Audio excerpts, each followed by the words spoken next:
but fearing not paying the mortgage at the end of the month, fearing of having your house foreclosed. They all lock you in to a sense of needing to survive. And the other thing that these entities do is feed off human energy. And to feed off human energy, they have to pull humans into an energetic state that they can feed off.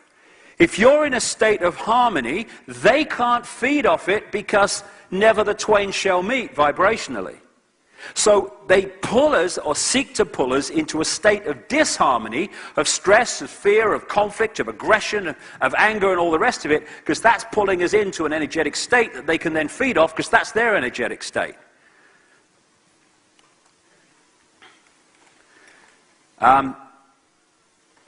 And they seem to operate in what an astrophysicist friend of mine called Giuliano Conforto calls interspace planes, which is like a neutral zone between dimensions, where you need to, as she puts it, find a source of energy, because there's not a natural source of energy there on the scale that there is within a fully fledged reality dimension, whatever you want to call it.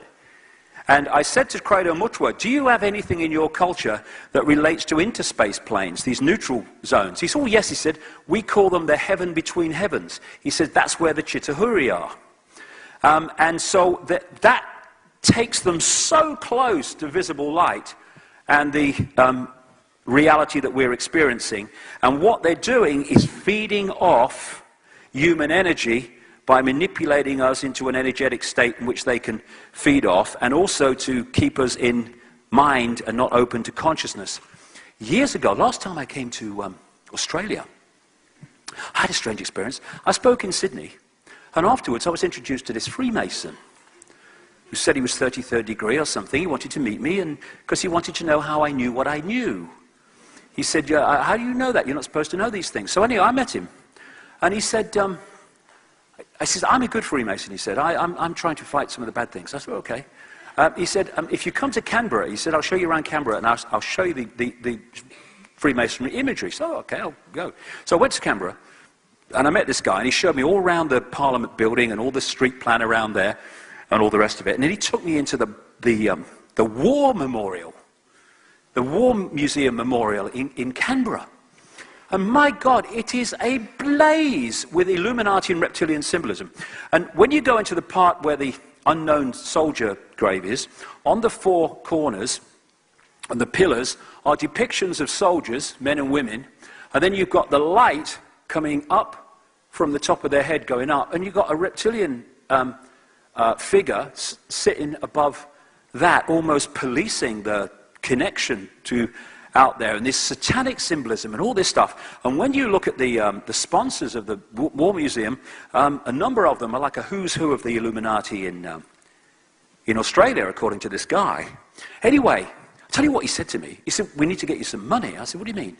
He said, yeah. He said, we need to get you some money to fund what you're doing. I said, well, hold on. I said, how are you going to do that? He said, we'll give you a credit card. I don't know who we was. He said, we'll give you a credit card. I said, well, how will that help me? He said, well, we fix the computer system so no matter how much you spend, it never registers. He says, that's how we get our money, right? So anyway, I thought, I'm not sure about that in the least. And we said goodbye. He said, look, I've got lots of things to tell you. And never heard from him again. Disappeared from the face of the bloody earth. He's still around in Australia, I'm sure, but there you go. So this interspace plane is one of the kind of stumbling blocks energetically, which is trying to manipulate us from getting connected to the full nature of who we are. So this is seems to be the structure. Certainly at this level, it goes further out up to that schism, I believe, but at this level, you've got the reptilian entities. And Nephilim, that was the name of the hybrid bloodline in the Bible, the Nephilim. Just one of many, many names that they're called around the world in different cultures. The reptilian entities possess their hybrid stooges. And the secret society network within this reality manipulates the stooges and their gophers and agents into the positions of power at the top of the pyramids in all these different countries. These are the subsidiary networks I'm talking about. They then control all these other things like politics, finance, media, military, religion, and the royal networks, because that locks into them. And then down come the people. And these people at the top, who appear in everyday reality and on the news bulletins, often to be at odds with each other and fighting each other. There's lots of infighting goes on among these people because they're so imbalanced that of course they're going to fight for them among themselves, but there is a level that knocks heads together when it gets in the way. And so they're manipulating, playing different countries and groups and Islamic and stuff off against each other. And if you notice, the people that declare the wars never bloody fight them. These people go off like silly sods and fight them. And these people who have nothing against these people, but those people tell them they should, and all the rest of it, and the people fight among themselves, creating great stress, great disharmony, energy to be absorbed, and all the rest of it, because they're manipulated by the tiny few into this stuff. I mean, if George Bush, boy George Bush, had been in Iraq when the first bullet was fired, he'd have been under a bed in Houston when the second bugger went off. These people do not fight the wars, they just declare them. We fight the wars, and if we stop fighting the sodding wars and came together, we've made the whole system completely impotent.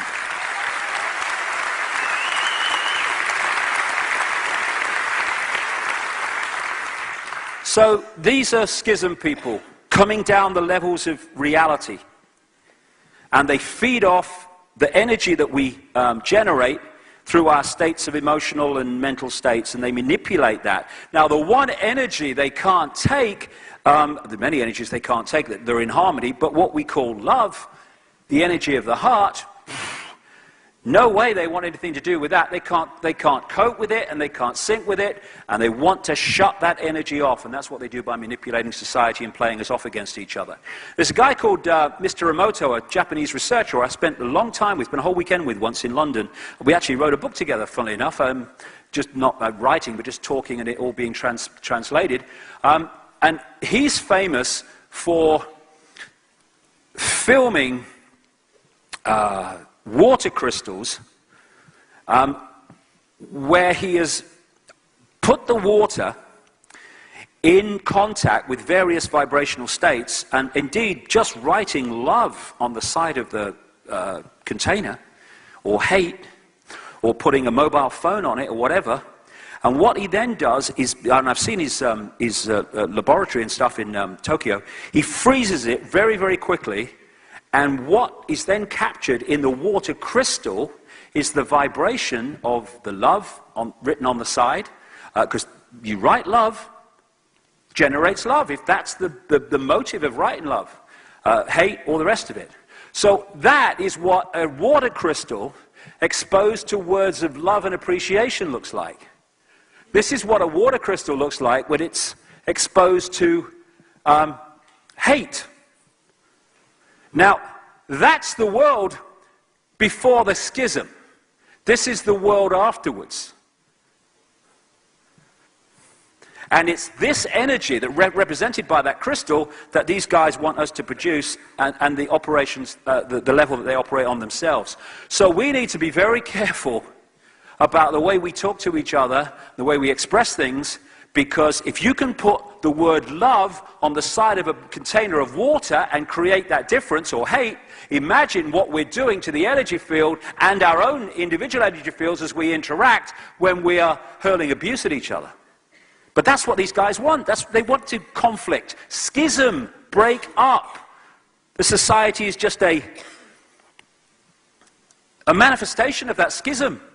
So that again is love and appreciation. This is a crystal from water that had a mobile phone tied to it.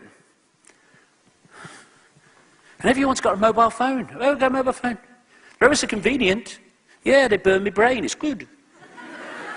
Ever so convenient. You don't have to get anyone to burn your brain for you. It does it automatically.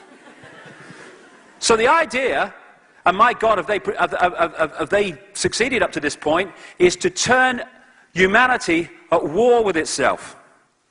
That's the way they do it. And in this film, Monsters, Inc., which I took my son to years ago when he was a little boy, I nearly fell off the bloody floor, because that was all about monsters going from the monster world, where there was no source of energy, into the human world, frightening children. The scream was caught in a kind of tube, and they brought it back to the monster world to be the power system of their world. And fear is the biggest, not just controller of humanity and suppressor of it, they can feed off. If you're in a state of harmony, they can't feed off it, because never the twain shall meet vibrationally. So they pull us, or seek to pull us, into a state of disharmony, of stress, of fear, of conflict, of aggression, of anger, and all the rest of it, because that's pulling us into an energetic state that they can then feed off, because that's their energetic state.